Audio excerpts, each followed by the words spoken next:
lot of parents in this season are concerned about how to manage the digital world with parenting. This has consequence on our national economies. I said it in the book. Part of the reason we're seeing rampant corruption is that people are saving money for generations unborn to cushion them from a life that they didn't get them ready for.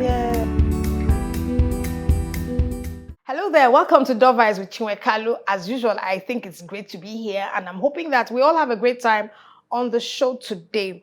Today we are focusing on parenting, and I have, a very interesting lady. She's been on the program a couple of times, and at some point she told us she had a special project she was coming up with. Her special project was a book on parenting, because she normally talks, she is an authority on parenting, before I forget. She's a lawyer, an experienced lawyer, a wife and a mother of two beautiful daughters, and she has a passion for talking and advocating for proper, effective parenting. And that's why she's always come on the show to talk about what she thinks parents should do to raise proper kids in this generation at this time.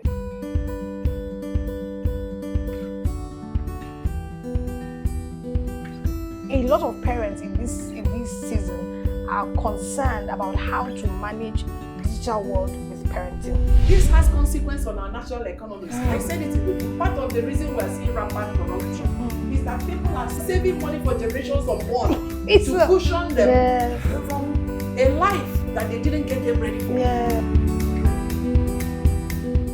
So Auntie Tochi is someone very dear to my heart, and she's like I said, she's been on the program a couple of times talking about parenting, and she did promise the last time that the next time she came, she would have this project done, a book called 21st Century Parenting. It's not surprising really, because she is really passionate about parenting. So it's great to know that you finally worked it and did it. Thank you. Congratulations. Even if I have to beat my chest. Yes, it's your first attempt at writing, but I must say, from the bit of it I've seen, and even if we just talk about the cover, it looks beautiful, doesn't it? And I'm glad that we're finally here. So tell us a bit about the journey. How just, briefly just, describe the journey of getting to the point where the book comes to launch. Well, I must say it was a very interesting journey. Like everything else that's worth the while. Yeah. So you wake up some days, you're very much ready to go. Yeah. Some other days you're unsure. Yeah. Some other days is like, what are you actually talking about? What I guess is part of the bed pangs of a good baby. Yes. So it didn't start out very much organized.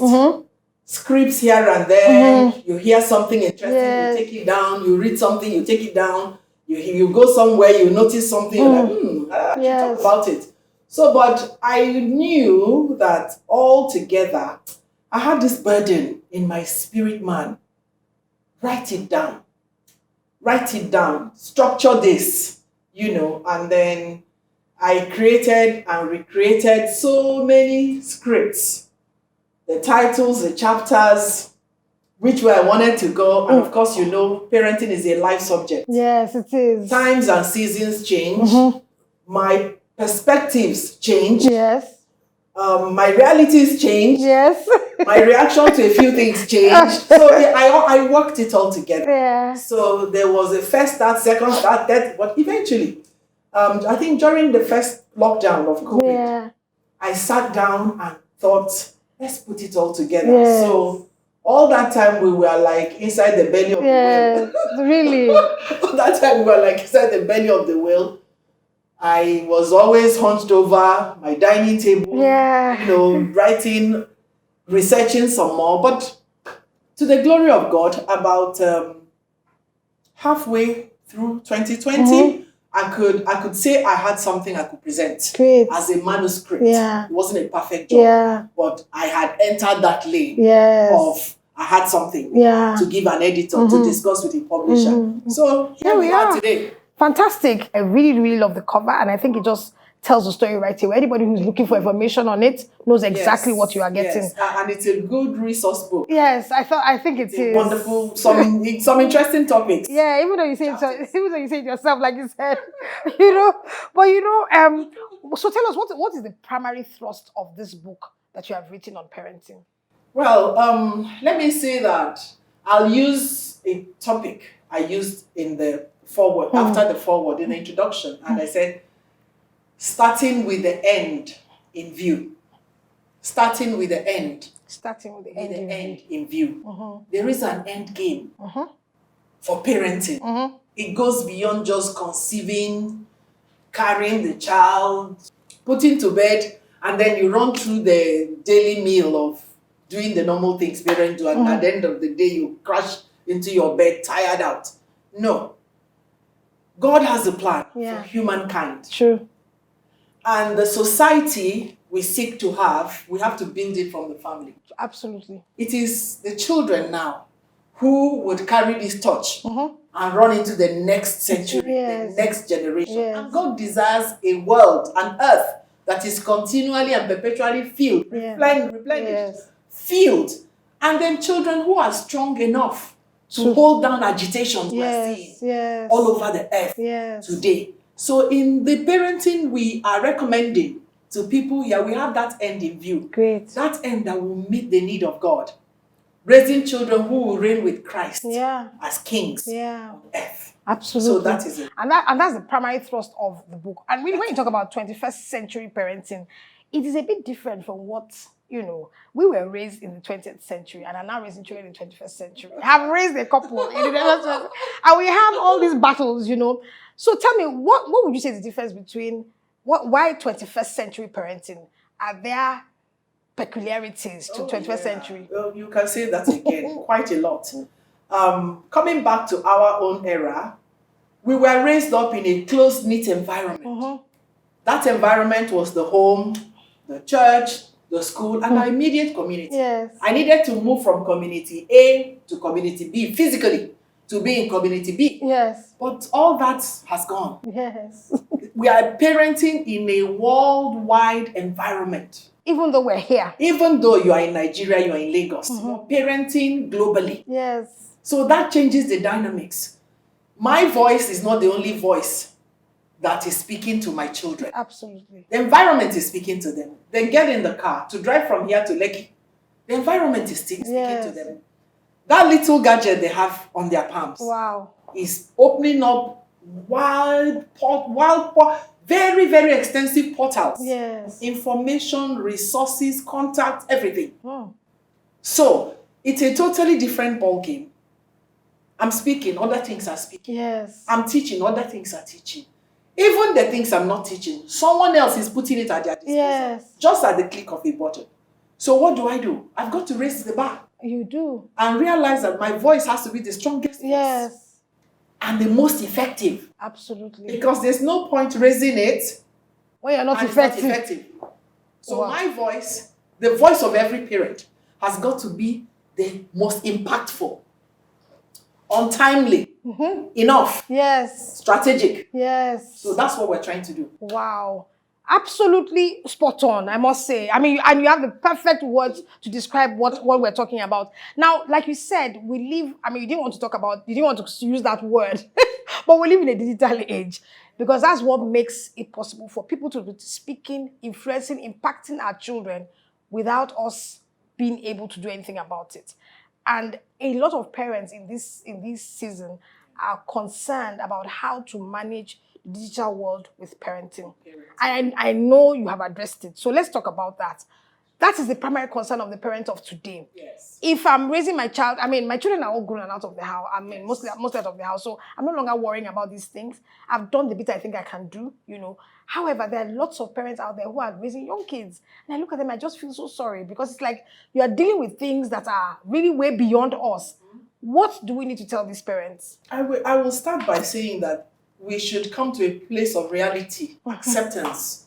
It's a reality. It's not going away. No. Or denial. Denial will not work. Wishing it away is way out of it. Yes. It is what we live in. It's our reality. The digital age is here and it's going to get bigger. Yes. So as a parent, what will I do? I will, first of all, after I have accepted it, that this is my reality, I would embrace it. That's critical. I will embrace it. Because if you're still resisting in your little corner, the children have embraced it. They have. That determines everything. Yes. You put food on your table, they first take picture. Yeah. And send it. Somebody in Canada calls you, oh, your kitty pounded yam. So you have to embrace it and say, okay, can we appropriate Yes. the good? Because to be honest, there are wonderful aspects of it. Oh, definitely. Makes life easier. Yes. At the snap of a finger, you Things get are done. Yes. Things are done. So it's not all, I don't know what this thing is. So I will tell such parents, embrace technology. Embrace this digital age. Max it. Use it for your own good. But then again, do not be unaware of the danger that lurks behind the screens. Yes. And they have entered the home. Because for as long as any child can use any internet-enabled phone, there are dangers out there. Oh, yes. But what can I do as a parent? That's why I say you must come to a place where you first understand the dynamics, understand how it works. If you do not understand it, you will not be at par to the knowledge that your child has. That's it. So it presents you an opportunity, a learning curve. You learn the dynamics, how it works, and then do not shut your eyes to the dangers and think, oh, it's far, it's America. America is in your city. Yes, it's not far. America is in your bedroom, wherever. Yes. It's all there. It's a global life we live in now. So, empower the child. The biggest security you can have against the vices of the digital age is empower the child. Yes. If in our normal lives we don't allow children to play with strangers, for example, on the road, in the marketplace, why would you allow your child to play with a stranger online? And this one, if anything goes bad, the danger is even more damning because once the heart of the child is captured, physically the child is there still obeying and listening to you, but the child is connected somewhere else. So what I would do is to empower the child and then draw boundaries. Schools, I'm happy, some schools are doing that. We will use technology to teach, but there are sites that off limits. Same thing for a parent. True. Off limits. Off limits. And do not be afraid of engaging the child to the nitty-gritty of what is on board. Yes. Last week I was talking somewhere. I said, call the names, the actual names. Don't code it. Don't paint it. Don't try to minimize it. Yes. You'll be amazed that they already know. It's true. Call it the name in a nice way. And in the many interactions we have with our children every day, as a parent, you can size up where a child is. There are nuances you pick up. Once you pick those nuances, you know you need to address certain things immediately. So technology is good, but there are the dark sides. And then for even the parent-child relationship, technology, if not well handled, creates a gap. Yes. You're not communicating directly anymore. Technology doesn't have emotions. It is when I communicate with you, I can know that, oh, mom doesn't sound like herself today. So we are beginning to have issues of a separation. Because people are on their devices. Interactions are limited. There's oversharing. There was something I wrote in the book. I called it sharenting. People share every single detail. Privacy is gone. Things that you can laugh about it, capture it with him, but leave it on the phone. It just it's out there. And then I talked about family time. There should be boundary. There should be times when technology is off for parents, for the child. Yes. And you find out during this COVID era, when people work from home, parents have caught the bug too. So here we are. So there's no line anymore of office work have come. The office follows you to the bedroom. You're on the dining table. You click a little button, you see a little email, and that changes the color of the tone of the environment. Maybe something stressful. So there's a whole mix in this whole technology thing. We have to be able to sift, separate, put things in proper perspective. What works for us? Thank God. I mean, here in Nigeria, I can talk to my child. When I'm talking to my daughter abroad, I say to her, I want to see your face. Yes. That's awesome. Awesome. I tell her, put on the camera. I want to see your face. And I can say, oh, I think your room can do with a little bit of That's technology. Yes. That's wonderful. Yes. It's a different ballgame. I can see her face. I say, oh, you're not looking so checked. Yes. What's going on? Yes. What's going on? As you have the good side, you also have the dark side. Yes. Not everybody online has the best intentions. Yes. There are people who entice children into habits that go against the moral values of the family. Yes. So you also have to tell them, these people are out there. These are the telltale signs. That's what I call empowering the child. Yes. Because you're not with the child all the time. Even if you're with the child, you're not looking. Yes. So you have to like also highlight some of these not so wonderful aspects of technology. Yes.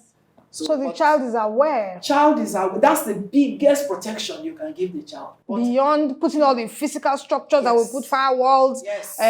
Prohibitions, boundaries. Yes. But at least let the child know that, look, this place might be fun. Knowledge is power. Yes. Knowledge is power. And you have to make sure they are in tandem with the ever-changing realities of our world. Yes.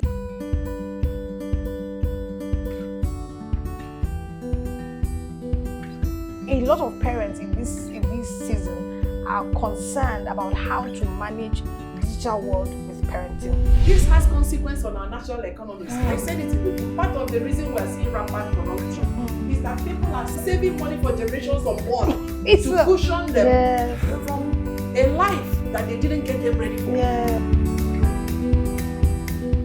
You know, the most important thing that I think you have said, I think is critical about parents in the digital age is this issue of embracing it and getting informed yourself. Yes. So many parents are in the dark and don't really understand. They're in denial. Yes. They are trying to resist. Yes.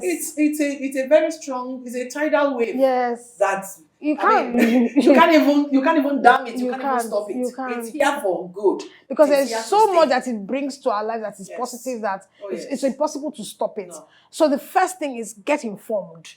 Understand what it is. What is your child dealing with? Yes. Why is she always on the device? Yes. What is she paying attention to on the device? Yes. Understand it, learn it with her. Make her understand that you don't have anything against it and you are willing to work with her or him. Max the good. Yes, to max the good of what this thing brings into our lives. Yes. And once that happens, find out that you and your children are on the same side. You're on the same. They don't feel that. They don't feel that they are playing games with doesn't understand where we are. Yes, I mean, because once a child feels that way, you've lost that child. You've lost. Yes. They find other people. Yes. Whose values you cannot actually. Assess. Yes, and ascertain, and that means you've exposed your child beyond where you should. The child has gone elsewhere to find what you didn't give, and you must be able to give that.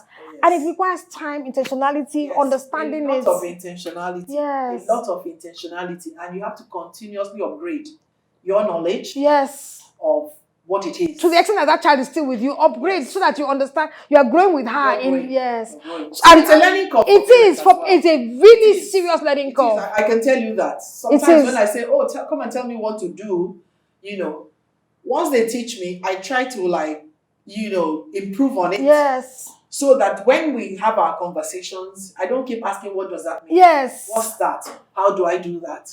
Because as we grew up, I had illiterate grandparents. Yes. And you know how our parents coped with illiterate grandparents. That's exactly the same scenario we're playing out now. Yes. They teach you once and then they say, Mom, I taught you yesterday. Yes. Why are you asking me again to teach you again today? So we really have to up our game in terms of understanding these things. Now, so the digital world, the digital space is really, parenting there means one thing, get informed yourself, accept it, embrace it, get informed, understand it, and then begin to walk with your child the journey of working safely in that space. Set the safeguards. It shouldn't take over our interactions as humans. Yes. That is the danger we're having now. Parents are on their gadgets. Children are on their gadgets. I hear of people who are upstairs and they want to tell their children or their parents something, they send a chat. That shouldn't be.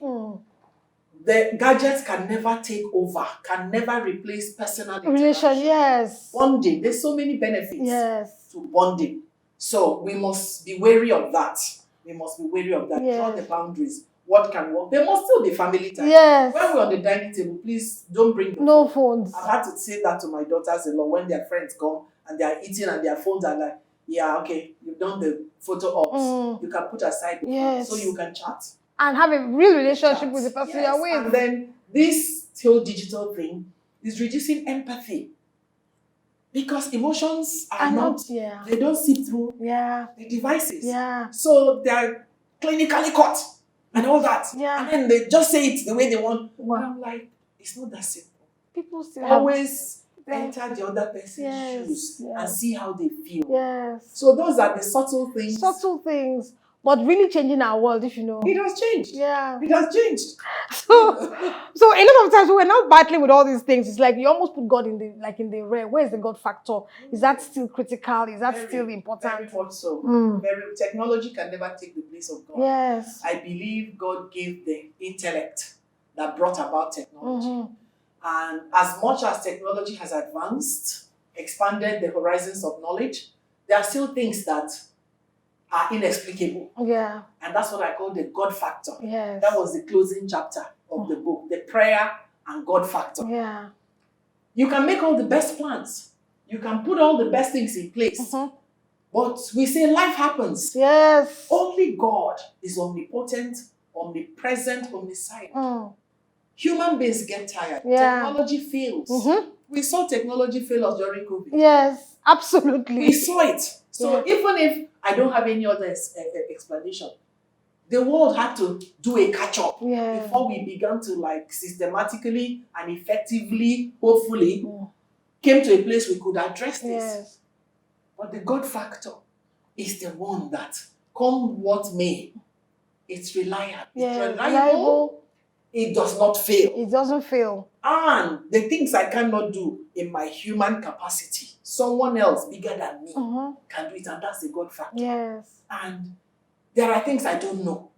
With all my best effort, yes. God knows. Absolutely. That is why I have to come to the place of vulnerability in prayer and say, Lord, this child, I can say I've done the best that I know, but you know more than I know. And your capacity to be able to address everything is bigger than mine. Yes. So the God factor can never be wished away. Yes. It is ever more present. Even in this digital age. Even in this digital age. It is ever more present. And we as parents have to introduce our children to that God factor. We do. Early in the day. Yes, very early in the day.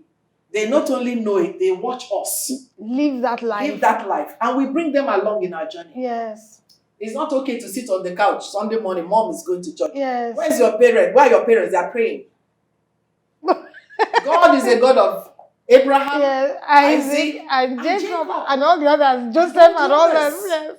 So they have to know God for themselves. Technology doesn't take the place of God. Yes. No, it doesn't. Yeah. It can fail. It can and we have seen it fail. Yes. So that God is beyond technology. So God is in the technology, around it, yeah, and beyond it. So when we get to the end of technology, God is there. Yes, because technology, I mean, you don't know what is coming after technology, really. But God is there. Yes. So it is very, very critical that we still go to the trouble of introducing our children to this God, living the life that we preach to our God, of our God. Because if you're preaching the gospel and there's a way I said it in the book. In parenting, more is caught than is taught. Yes. You are catching from everything you're doing. Yes. You first have to model that lifestyle. You absolutely have to model it. Then when you teach it, your life validates what you're teaching. That's but it. If this is an ivory tower theology or whatever, or theory, okay now, say yourself. Yes. What the fella say? Teacher, don't teach me nonsense. So in parenting, we really have to not teach nonsense. No. And one of the major things that happen with parents is that parents say one thing and they're doing something absolutely different. And so in dealing with especially digital kids, in our time, we had parents that didn't do right. And we decided, this my dad, I don't like the way he's functioning. I'm not going to live like him. But digital children are not like that. When you don't live out the faith you profess before them, they have alternatives right there, looking for how to influence them, impact them, and take them away from what you believe is better for them. And so it's critical that the God factor is retained in this whole thing.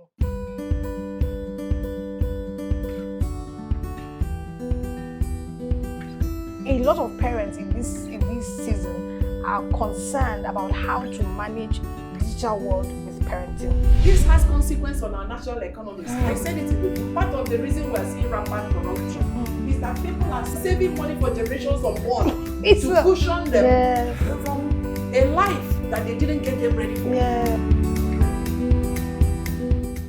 Now, there's a lot more in this book. Auntie Tochi, tell us, where can we get it to buy? What can we, Where can we get it to buy? What are the things that are going on around the book? What's going on? Well, we are, as you well know, we launched on the 9th of May, and now we're on the roadshow, radio stations, TV stations, social media engagements, reading engagements. So like what I'm doing here today. Yeah. So, but we are coming up on major bookstores in Yeah. all the cities in Nigeria, in the world. Amazon, I think we should be live and up by 12 midnight Nigerian time today. Great. Yes. So we are on Amazon, and before this week runs out, we are on Roving Heights, Latana. We are concluding the processes, and Pataba.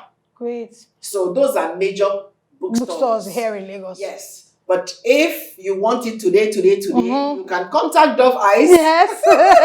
Just give us a call. Just give Dove Eyes a call. Yes. You can find me on Facebook, Yes. Tochi Opara. Yes. Send me a message. Yeah. You can find me on Instagram, Toxi Babes. I've been told to drop the babes, but that's okay.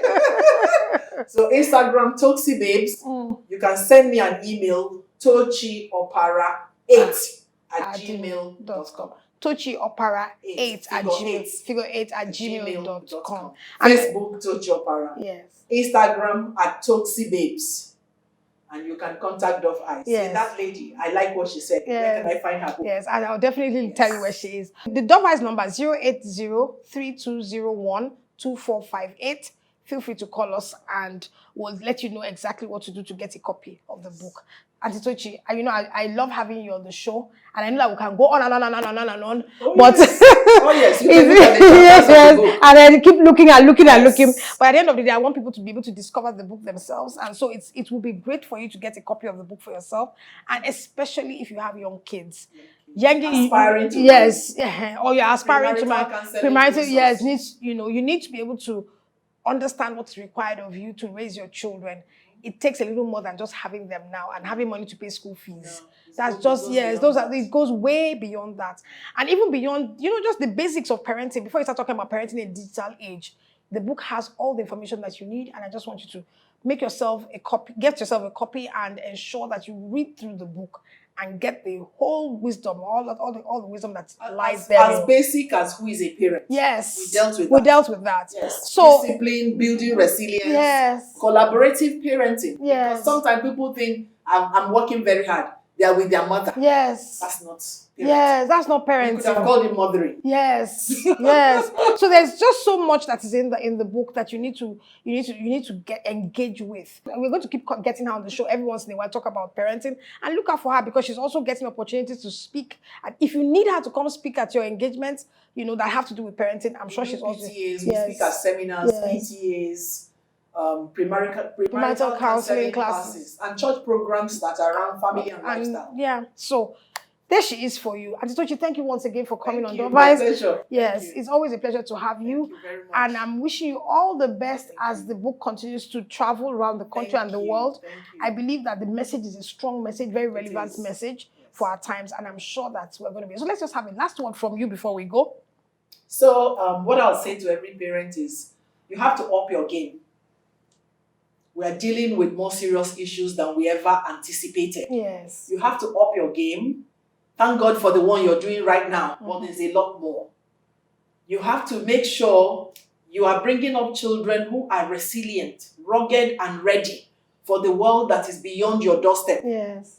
You can't be everywhere 24 hours. And you're not God. You may not know everything. But there's something or one or two things you need to do. And we've detailed them in this book. So that when the child steps beyond the gates of the house, you have a child who is prepared like a horse in a race, ready to run a good race of life. Yes. And parenting has active seasons. When I see parents who are grandmothers, grandparents, still parenting actively, it says wrong. That there's the active belts, there's something they missed out, yes. We need to relax in our old ages and be confident that these children can engage their worlds. Yes. And don't overparent. Yes. This has consequence on our national economies. I said it in the book. Part of the reason we are seeing rampant corruption is that people are saving money for generations unborn to cushion them from a life that they didn't get them ready for. Yes. So parenting, the effect of non-parenting, you really don't want to go there. Yes, you don't. You really don't want to. You So don't. do what you ought to do right now. Active parenting has a time frame. Yes, it does. Then it goes into the lesser assertive ones, negotiation, discussions. Yes. And even when you just sit down and pray, you can't even negotiate anymore. We're discovering those sentences. All right, that's Tochi. Thank you so much for being on the show again. So we have had Mrs. Tochi Opara, legal practitioner, wife, mother of 2 beautiful daughters, and now author, junior author or no author of this amazing book called 21st Century Parenting with us on the show today. And it's been great having her as usual. She's been a couple of times, but as usual, we've had a great time today. You need to get yourself a copy of the book if you're a parent, an intending parent, a caregiver, you know, anybody who is older to auntie, you know, or have responsibility for children at any point in time. This book is a must-read for you. Remember that all our conversations are still on all our Dovice digital platforms. On Instagram, we're Dovice with Chinwe. On Facebook, we're Dovice with Chinwe Kalu. On Twitter, we're Dovice with Chinwe Kalu. Join our conversations. You know, just be with us as we talk about the different things that impact the family. Our major focus is to strengthen the family because we understand that strong families build strong societies, okay? So join us again and we'll be here same time next week. God bless you. Bye-bye.